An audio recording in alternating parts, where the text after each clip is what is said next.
Left lane campers, this one is for you on this Tuesday, July 7th, 2025. I'm Morgan Cunningham. Now, why do you do it?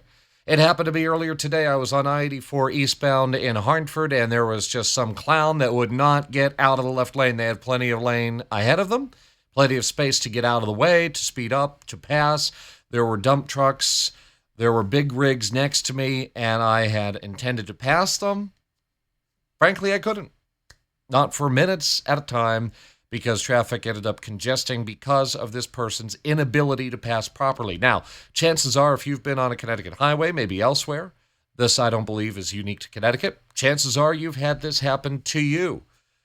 And it doesn't, no, I know what my Connecticut residents are saying, oh, it's just all those New Yorkers, oh, it's all those folks from Massachusetts. No, that's not it, because Connecticutites, nutmeggers, whatever you want to be called, they're doing it too. As a matter of fact, this person that I referred to on I-84, they were driving with Connecticut plates. And so I would assume that they're from Connecticut. This is a big problem, and the Connecticut Department of Transportation wants to do something about it.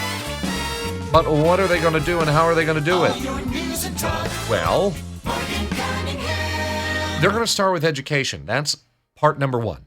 And then I think is the biggest part of the law that they're referring to, the Department of Transportation, that they've been kind of talking up this week, that there was a law passed in the 2025 legislative session that further clears up and clarifies what is a left lane camper and what is left lane driving, and does it apply to a 4-lane highway, a 6-lane highway, 2 lanes, what is it? Where does a left lane driver actually become a left lane camper? And what highway does it have to be? And the answer is any of the highways.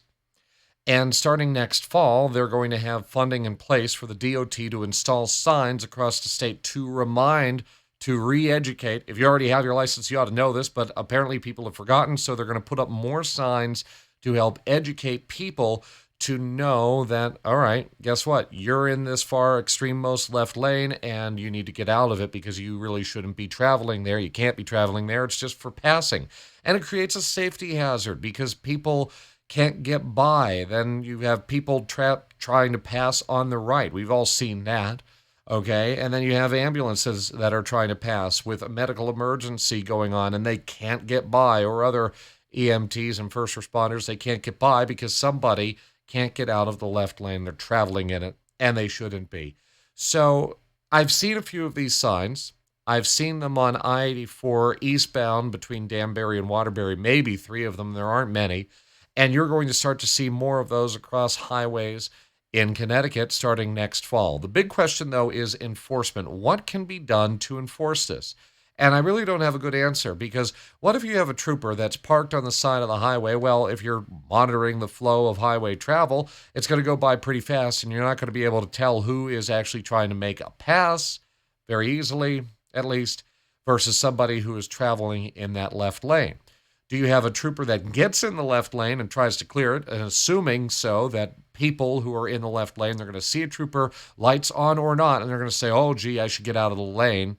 Number one, because you want them to get to where they're going. And let's face it, number two, you don't want to possibly get caught up in some kind of mistake and get pulled over. So you're going to get out of the left lane. So do the troopers do more of that? Do the troopers have a stopwatch when they get behind somebody that doesn't want to get out of the left lane? And okay, you've got to 30 seconds and you haven't gotten out of the left lane or tried to in some way or fashion, so therefore you are a left lane camper. I don't know what the standard is. I don't think that there is a standard. I think it's going by just instinct, okay? What do you do on I-84 eastbound and westbound between Danbury and Waterbury, the New York line up to Waterbury, where it's 3 lanes to 2 lanes to 3 lanes? I think at one point it's 4 lanes, then back to 3 lanes each single side. So you constantly have to move out of your lane to accommodate all of these changing travel patterns. Well, what do you do on the Merritt Parkway, where I'm recording this at 6 in the evening on a Tuesday? The Merritt Parkway right now is probably a parking lot in Greenwich, going 5 miles or 10 miles, not fast. 10 miles per hour, that's not fast. And if you've got hundreds or thousands of vehicles in the left lane and nobody's able to pass, does it make a difference?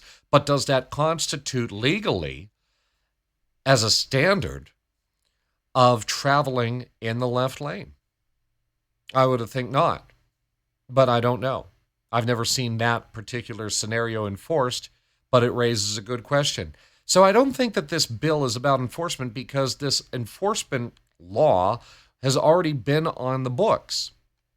Maybe people don't know a whole lot about it, and that is why the state DOT went to the legislature this year and said, maybe we ought to put up more signs. Maybe. Morgan Cunningham. It'll make a difference. By the way, that jingle will dedicate it out to Wilkes. He's one of our devoted fans. Watches me, listens to me, and I appreciate it. I know that he loves the jingles, so that one's for you. Bye-bye, Connecticut. Get out of the left lane. Just do it.